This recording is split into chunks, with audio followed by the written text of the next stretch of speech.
Hello, everyone. Welcome to The Writing Cabin with Tarah Benner. I'm fantasy author Tarah Benner, and this is my cabin. We all need to escape into story from time to time, so come on in, sit down by the fire, pour yourself a nice hot cup of coffee, and let's talk books. Now, before we get started today, I want to take a quick moment to thank my wonderful patrons. Patrons, your support not only funds the creation of brand new monthly stories, but it tells me that you enjoy my books so much that you want to support them and me directly. If you, dear listener, would like to join our Patreon family, you can do so over at over at patreon.com/Tarah Benner Labs. I create a brand new short story for my patrons every single month. They also get each new release early. You can gain access to my entire library of Patreon exclusive stories for just $3. In that library, you will find an alternate spicy epilogue to Warrior Witch from Gabriel's perspective, plus a ton of unpublished Witches of Mountain Shadow stories. If you kind of want a taste of what that's all about, you can listen to The Fae Hunt on my YouTube channel. That was an exclusive that I wrote for my patrons, and it stayed in the vault for a really long time. Come join us for a month, 2 months, forever. I'm happy to have you. Again, that's patreon.com/Tarah Benner Labs. All right. I'm very excited to say that this week's featured book is Better Off Dead, Mountain Shadow Mysteries, Book 1.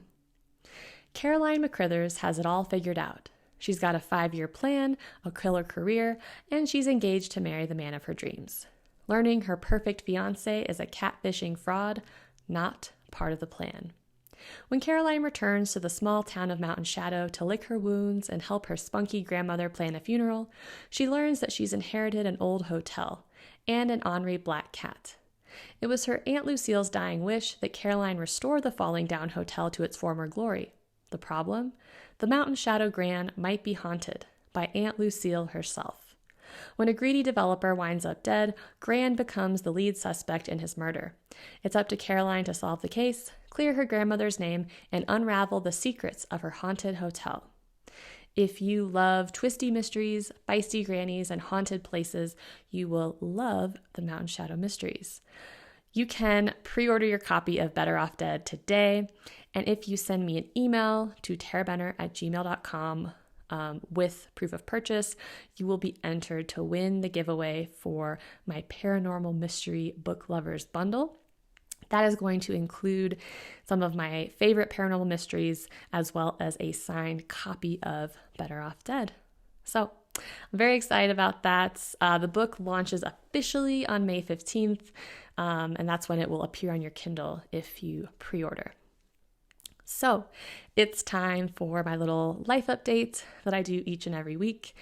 And I have some kind of more exciting stuff kind of coming down the pipe. But right now I don't feel like I have a whole lot going on. That's kind of how it is when you have a toddler. It's kind of just a lot of being at home and doing toddler stuff. But it's spring here in Colorado, and I've really, really been enjoying getting outside and hiking more. The birds are back. It's almost paddleboarding season here. And so once that starts, I'm going to really be enjoying getting my board and going out to the reservoir and just enjoying the tranquility of that. I have started doing a little bit of watercolor painting. I really enjoyed art and painting when I was younger. But then, as you get older, you realize how bad you are. And you're less motivated to do it, and you have more going on. But I think having a toddler has kind of reignited my crafty side, since I'm always trying to figure out projects that I can do with him to keep him busy. And he really enjoys watercolor painting. And when I say painting, I'm using that term very loosely because it's a lot of like stabbing the brush into the paints and then putting it in his mouth. But he is getting the hang of it, and he really enjoys it. And it reminded me how relaxing it is to paint even if you're not very good, watercolors I feel like are kind of forgiving.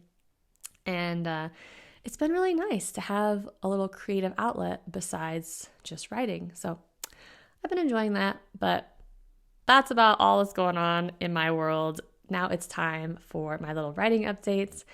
And I actually do have big stuff going on in my writing world. I have started working on Mountain Shadow Mysteries Book 2.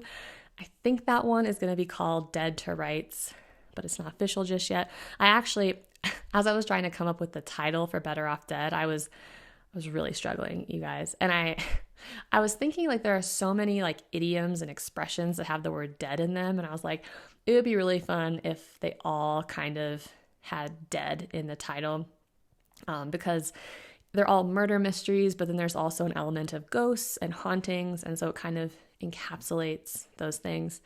And so I think I have the titles for books 2 and 3 already worked out. But I'm not making it official because if I make major changes to the plot and the title no longer makes sense, then I will scrap the title and come up with something else.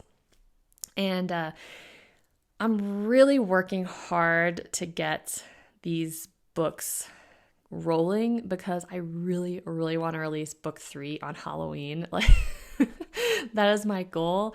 And so luckily they are a little bit shorter than the novels that I've written previously. And the main reason there's 2 reasons for that. One, these books fit very neatly into the paranormal cozy mystery genre, and those books tend to be a little bit shorter. The other reason is, honestly, I don't know exactly what this is, but since I've been a mom, I have a much shorter attention span, and I have a little bit less time to work than I did before, obviously. And I don't have the attention span for projects that are going to take me like 5 months to complete anymore.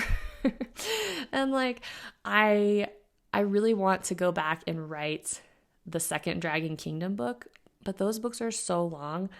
The first one took so much out of me, you guys, because it stretched on for a really long time. And that's hard for me because I need to feel like I'm like finishing things and accomplishing things. And it's like my crafting. I've learned this like about myself. I can no longer do craft projects that can't be completed in one sitting, because if I set something down and go back to it later, it's never going to get done. And I kind of feel that way about my books. Like I have to be able to like foresee the end. Otherwise, it's just really demoralizing because the projects stretch out forever. But that's what's fun for me about the mysteries, is because I can do them kind of in 3 months. And without giving too much away about book 2, I will say that this one is going to involve the main character trying to come up with a lot of money to renovate her hotel while dealing with all the spirits that haunt it. And in this novel, so far, she's trying to impress some of the kind of old biddies in Mountain Shadow that run everything to get this grant. And one of them is going to end up murdered. But this has been a lot of fun to write so far because I am bringing back more characters from Witches of Mountain Shadow, including Jinx and Daphne. I think Bellamy is also going to have a role in this one. I realized I needed to introduce Daphne as soon as possible because I'm planning this novella and she was going to be one of the main characters in the novella, but she and Caroline needed to know one another before that. And so I'm really excited. The other thing that was fun was I had to come up with some sort of festival or town event, because you need to have kind of this thing for the murder to center around and have kind of your pool of suspects.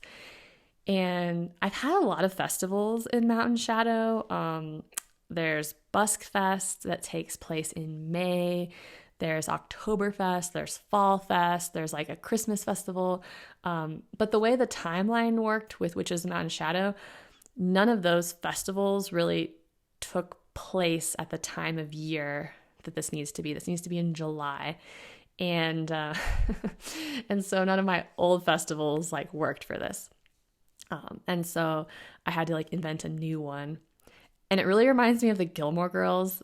and I don't know if you've ever watched that show, but on Gilmore Girls, it seems like there's a different town festival or event like every single episode, because like Taylor Dozy, I guess he was the mayor. I don't think he was the mayor right away, but he was like some prominent like town council person. He was always planning all these events to try to like drum up revenue and tourism for Stars Hollow. And I kind of feel like that's what's going on in Mountain Shadow.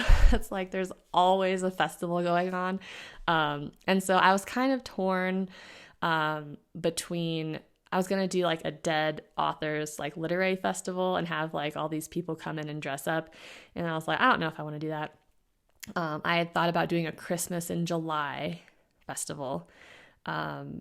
But then I think what I've settled on is like a dog show, calling it like the dog days of summer, partly because dogs are fun, and partly because I needed a really kind of crappy job for Caroline to have to do. So I think she's going to be the Piddle Patrol, like hosing down the fake grass that all the dogs pee on. I think that's going to be her like terrible job that she gets at this festival when she's volunteering. And the other reason was I realized I have a lot of dogs in the world of Mountain Shadow. Like Gran has a dog. She has a little Westie. The mayor of Mountain Shadow has a little Yorkie named Rocky. Wesley has a German Shepherd. I think there was another one. I think somebody else has a dog also, but there's a lot of dogs. And so I was like, a dog show or a dog festival would be fun for someone to get murdered at. So anyway, I love the first draft stage. It's kind of my sweet spot. So I will keep you updated on how that goes. Oh, I think that's about it for my writing update. Now it's time for what am I reading this week? And I just started Much A'Broom About Nothin, which is the first book in the Magical Renaissance Fair Mysteries, written by Erin Johnson, Trixie Silvertale, and Nova Nelson. I'm actually kind of surprised it took me so long to get to this series because I love Erin Johnson and Trixie Silvertale. I've actually never read anything by Nova Nelson yet. But this is an interesting collaboration because each author wrote their own novel in these like trilogies. I think there's 3 trilogies out now and they release them every summer. So each author writes one of the books in the trilogy and they each have their own main character, but they share all the side characters. And so all the side characters come back. So we'll see. I haven't really read a series that wasn't a romance that had a different protagonist for every book in the series. So we'll see kind of how I like that. But I love these authors, so I'm sure that I will like it. I am still listening to Bars and Boxcars by Trixie Silvertale, book 6 in the Mitzi Moon Mysteries, narrated by Colleen Marlowe.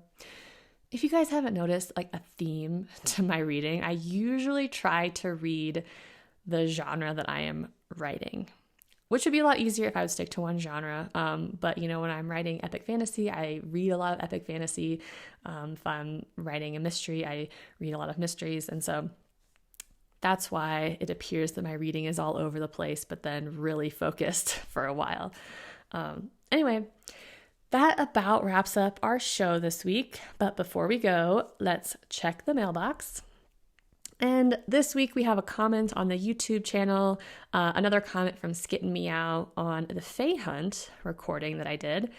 And she says, "Oh, Tarah, thank you. I'm just setting up to clean my carpets and discover this.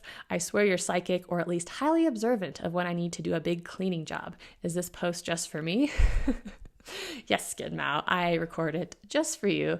I love getting these because I also listen to audio like when I do housework, which admittedly is not that often since I have a toddler. My house is kind of a train wreck a lot of the time, except for my office. It's very neat in here because I have to have order when I work.